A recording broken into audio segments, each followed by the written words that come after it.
Pennsylvania. We're about to put our fingers on the pulse of the Neotropolis. The pulse is pumping live with our host, Brian West.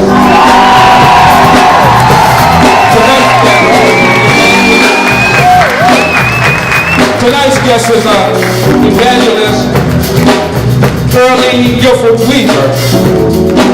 And today's topic is about authors in America. So I want everybody to put your hands together. Ladies and gentlemen, Youngstown, welcome to the Pulse. Welcome to the Pulse. All the way back from Cleveland to Youngstown. We got a good show for y'all tonight. We have Earlina Gilford, I believe it's Gilford. Oh, okay. We're talking about authors in America. That is our first show for back in the city of Youngstown. It's good to be back. This is the Pulse. If you don't know who I am, I'm Brian West. I'm an author. I've done everything in the showbiz that could possibly be imagined. The first show we have is about authors, and this is an interesting topic because you have to actually be in the mind of an author to understand what it's like to be an author. The first thing I had to learn about being an author was that you cannot be rich off writing a book. That was the first thing I had to learn. I had to learn some things. It took me a while because I had to get seasoned at first. I had to write, and then I had to think, and then all of a sudden I started getting these visions in the middle of the night. I had to actually imagine. Every author has this place in their mind where they have Oprah in their head. I don't know why. Every author wants to be on Oprah. So what I would do to make sure that I was in the mood of being an author is I would have the whole city of Girard write Oprah a letter for me. Because I wanted to be on her show. I had this vision in my head at 19. I got out of the military. I said I'm going to write a book. So what they would do is they would call Oprah I think it was called, they would call her show. They would leave messages. They would send her emails. And then maybe after about 2 years, and right into my second book, I finally got to the point that Oprah did not want to see me. So that's pretty much the point on that. So what it is about being an author, though, is what you always got. Other thing you got to understand is you will get these questions from or comments from your family, because what they'll do is the first thing they'll ask you is, how many books did you sell? And you'll say, well, I sold one at my book signing just the other day, and I'm planning on selling some more. Just give me some time. So what they'll do is you always get your cousins. They'll come to you and say, well, why don't you start writing about SEX? And it's like, wait a minute, I don't want to write about that. You know what I'm saying, Wayne? It's like, I don't want to write about. And then you'll get this, and then they'll try to give you pointers, and then you'll start getting these visions about $1 million. And the thing I like about it is, the closer you feel you'll get to that money, the closer you find out you're not going to get to it. So the main point of the story is, especially in American authors, because one thing about Americans is kids don't read that much. They don't read a lot. So every author is trying to get their book in front of somebody. You'll be hanging out at Barnes and Nobles or something, or some juke joint, and you'll see somebody who has a radio show, and you'll say, well, hey, can I get on your show? And they'll look at you and they'll say, well, what do you do? And you'll be like, I'm an author. And then the first thing they'll say was, okay, here's a card. Call them, send them an email, and maybe we can get you on the show. So after a while, you'll get the picture. So basically what I'm telling you is the life of an author. It takes time. It takes a lot of obedience. It takes a lot of drive. You just have to keep at it.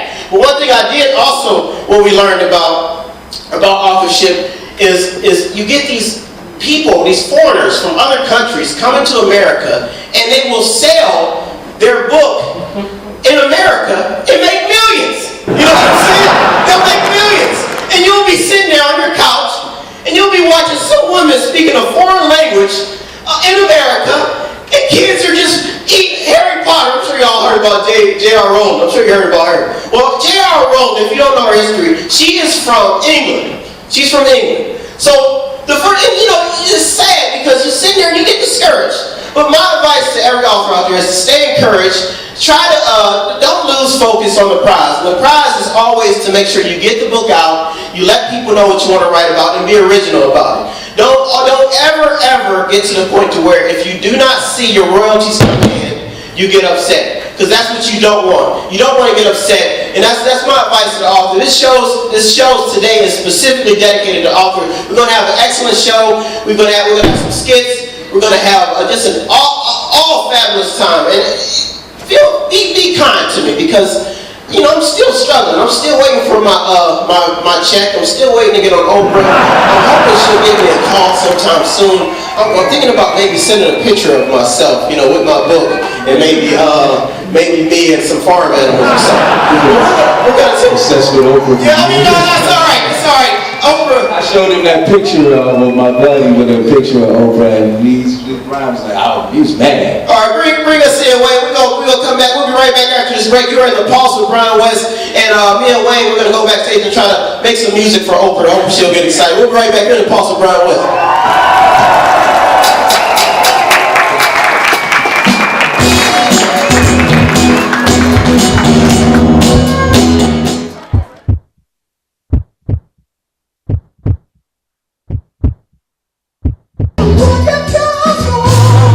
Welcome back. Turn me up over here, Wayne, if you can. Welcome back. Our first guest we have on the Pulse is from the city of Youngstown. She is in ministry. She has been in ministry for quite a while. I've read her story. I watched her movie. Very inspirational woman. Her name is Evangelist Earlina, which you are. Welcome to the Pulse, Evangelist Earlina.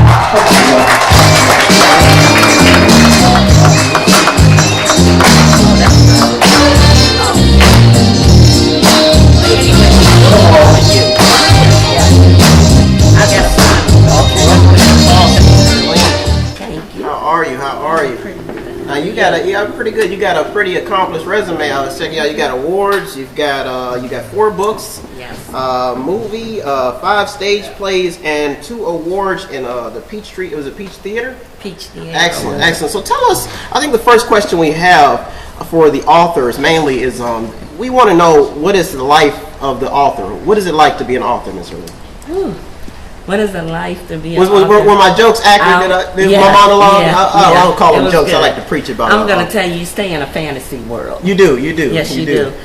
You live in other people's lives. Yeah. Well, I don't know about other authors. I can speak about me, of how God has taken me in my writing. Yeah. He took me in writing as far as writing testimonies. Yeah. Different testimonies of what we live by daily. Yeah. Now, when you see other authors in the spotlight, and you know there's over 1 billion books in the world, and you know that you have a purpose, how do you stay focused on the purpose for your work? I stay focused by looking at what we go through daily. Yeah. That's what keeps me focused, from child abuse to kids dropping out of school, early pregnancies, okay. divorces. So you're mission driven. So yes, I'm mission. There is an author who when she first there's actually a movie about an author, and he tells people that your thoughts. I think he sent out. I think there was I think the movie was about everybody thought you could be rich off your thoughts. They thought that you could be rich, and he would have, I think it was this tree that would lose a leaf or something. It was an interesting movie. Somebody was telling me about. But when people don't understand the importance of intellectual property, so how do you protect those thoughts to be able to get people to understand that this book that I wrote is for this particular purpose? How do you do that? How do I do that? First, I pray about it. Yeah. I ask God to lead me.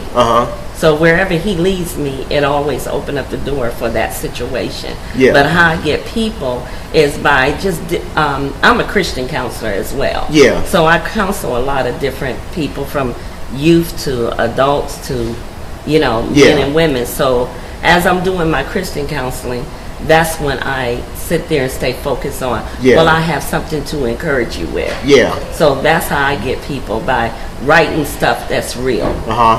Sometimes they tired of hearing about fantasies.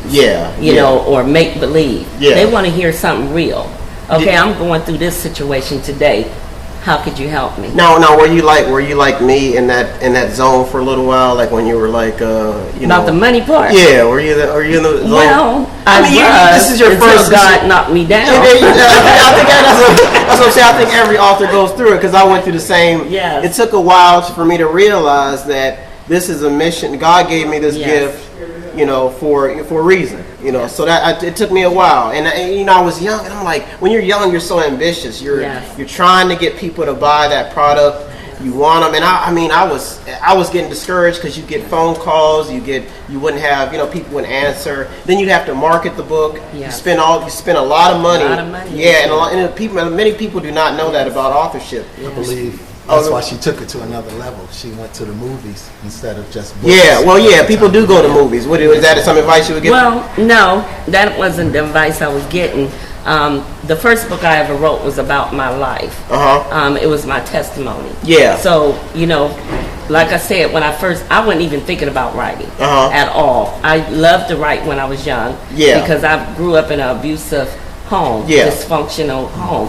So my writing was always writing down my thoughts, my feelings, and different things. So when God took me to write my life story, how could you sell your testimony? I was checking that out. I was checking out your the book the movie. Now that was your life story. It was called Angry Tears. Angry Tears. That was pretty. Now that all that stuff was factual. It really happened. All that happened. If let me tell you, the movie Angry Tears was about a child who was yourself who had got molested and she had grew and she found. Now the conclusion of that story was you were trying to send a message to the woman out there about how to not to persevere from struggles like that. Am I correct? Right.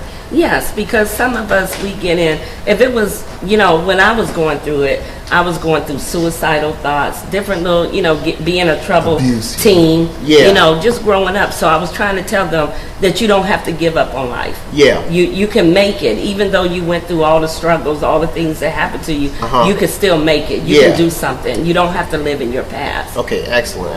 And that's mainly where the whole story came from. So what are you doing now? I know you're still doing movies, you're still doing plays. What's your next project? What are you working on? Well, before we get into that, my first book was Who Will Wipe My Tears Away, where my husband played a big part in that. Okay. He drew the cover of the book, and then we turned it into Angry Tears. Okay. So after that, I continued writing. I wrote 3 more books, and they are my stage plays, Busted and Disgusted.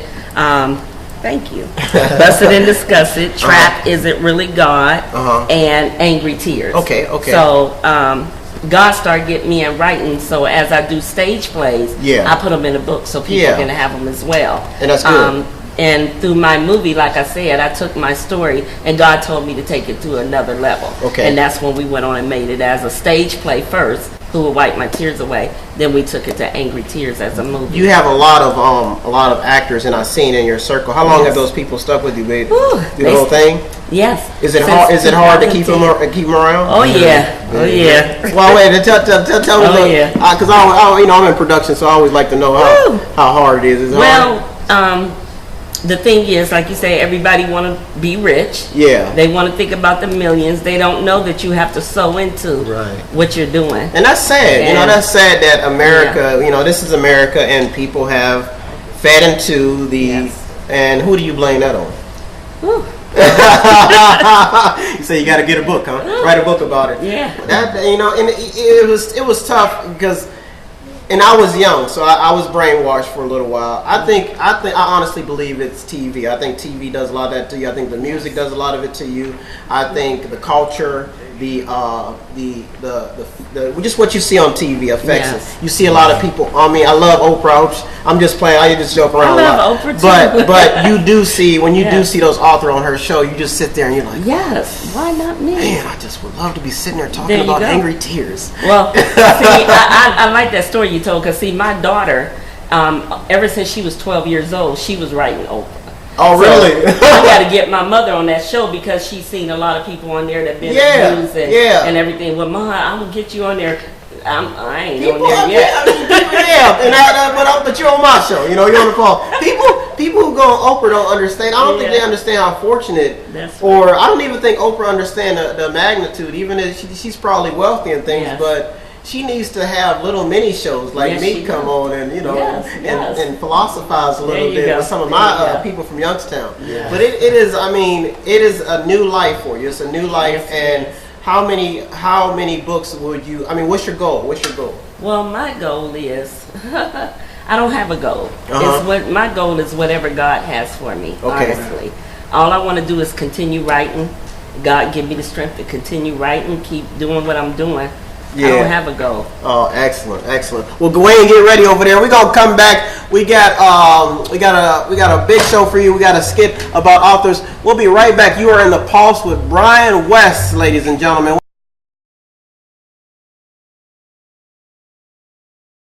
MethodAidInc.com and Method 8 Arts Academy is a proud sponsor of the arts. Our productions can be viewed on our Method 8 Corp YouTube channel or by visiting Method8INC.com. All of our productions focus on conscious building issues with films like Miracle, The Land of Escobar, The Birth of the Dreamer, which deal with women's rights. Touch me, you understand? Don't you ever touch me. I worked too hard for this, Precious, to make ranks, and I don't have time to go through this, okay? No, even if this baby is mine, you get rid of it, okay? You get rid of it. You understand me? Okay, well. Method 8's Indian Summer, which focuses on sacrifice. Complain. That's all you humans do. What, you think I poisoned your food? You think I'm some kind of killer? Lamani's not coming back. Or Academy Special Projects with shows like Field Angels to help combat youth violence. You're freezing. President Bixby wants to shut you down. Shut us down for what? Freeman, we're just getting started. They say you've been using little girls to crack cases. You put your hands on me, Freeman. I don't care. We've lost Spinny, Raven, and Sparks. I'm the only one left, Freeman. We're gonna solve this. We're gonna turn this whole damn city into the kingdom after I get done. All these productions can be viewed on our YouTube channel. All donations can be made at Method8INC.com. Every donation goes towards productions to combat issues to save lives, with classes and funds to train and support the actors. All sponsors are recognized in every program. It is the belief of every representative at Method 8 to believe in their abilities and to use art to save lives. Show your support today at Method8INC.com.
Welcome to the radio broadcast, ladies and gentlemen.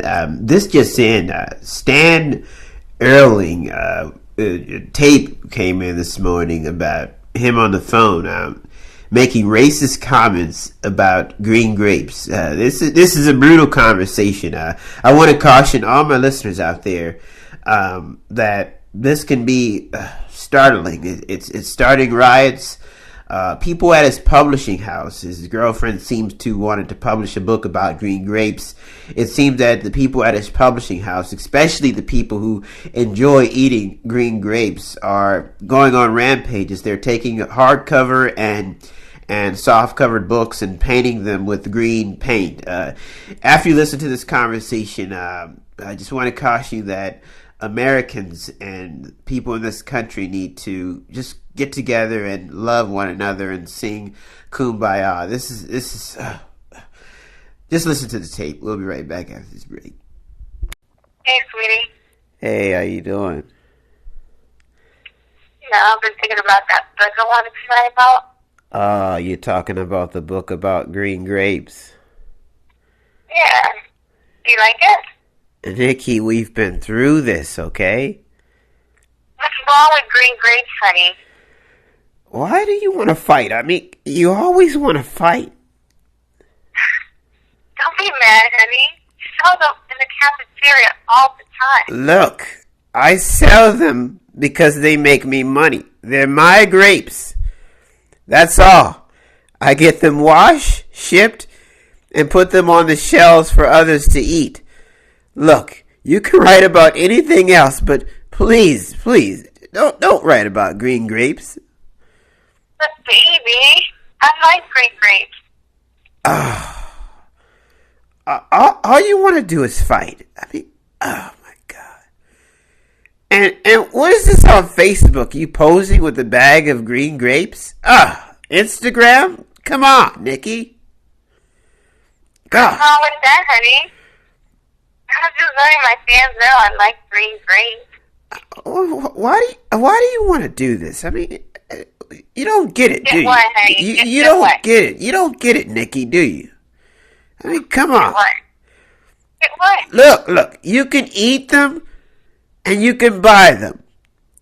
But I don't want those green grapes in my books, okay? I don't want green grapes in my books. You hate me, don't you? All you want to do is fight. Why can't you just listen? You know, you're selfish, Nikki. The grapes tell my people my stories, honey. I'm selfish? Yes, you're selfish. Well, as you just heard it, folks, Stan Irving taking a fight, a stand against green grapes. We're going to take this first caller on the line. Teresa from South Carolina, you're on.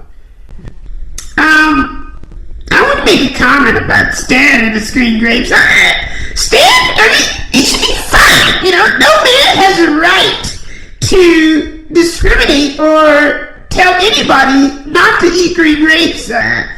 He needs to be fired and crucified. I can't, I just can't believe people are so ignorant. Everybody should be allowed to drink or eat green grapes. It's common law, the freedom, the Constitution. Well, you're right. So, we all have our opinions, and that's good. Well, that's our show for today, folks. We're, like I said, we just pray that they get through this and that the publishing house is able to make ends meet. We'll be right back. We're going to take a break, and thank you for tuning into Diversity Radio. I'm your host, Green Einstein, and I'll be back next week with Soft Jams and Pearl Jam. We'll be right back. Have a good week, everybody.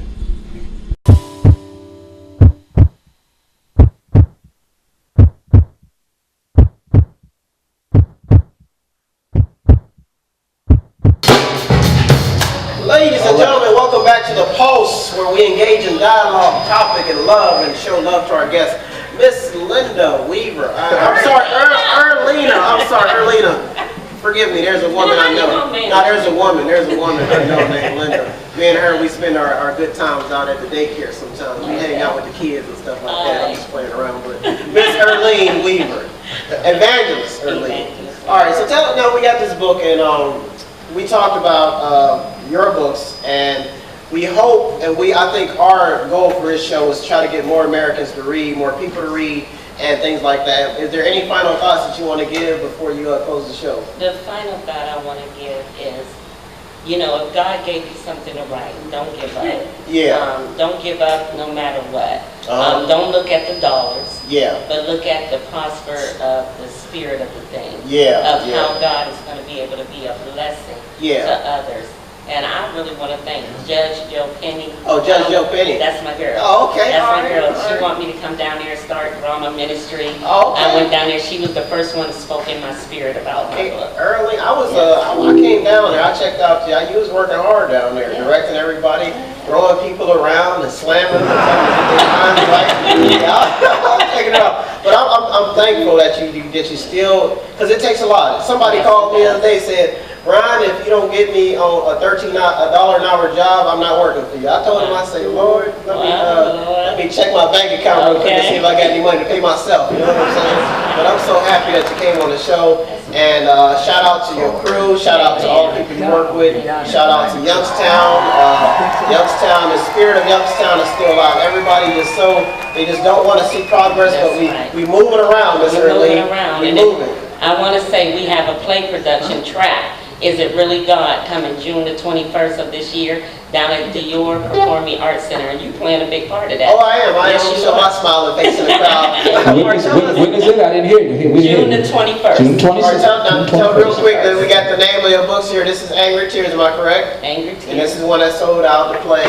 Yeah. And this is which one is this? Trap, Is It Really God? Okay, and this one is about my personal life when I lost my girl and I went to God. And this one is a personal. Busted and disgusted. Ooh, I think you got busted. That's yeah. Well, the only thing I got busted was watching Oprah on TV. I got this thing for women like that, you know. When talk. You go ahead. I was thinking about Ellen DeGeneres, but yeah, she out of my ball. Well, I think I'm gonna see Oprah pretty soon. Well, when you do, I'll make sure let me, please tell her I said I love her and that all I got is $3 in the bank, and I don't got much to offer but my love and affection. But you know what I was thinking about, Miss Weaver? If I can't talk to Oprah, maybe me and you could start our own talk show. You know what I'm saying? Okay, well, you want to talk show, honey? We'll be right back. He got a lot of management on that. Oh my God, we'll be right back in the Pulse next week. I'm your host, Brian West, and thank you so much for tuning in. Shout out to the city of Youngstown, Method Studios, Method.com, Method Arts Academy. How are we looking over here on time? Are we looking good? Excellent. We'll be right back. We're going to take a break. Wait, close us out with something special over here. Oh! Come on, put your hands.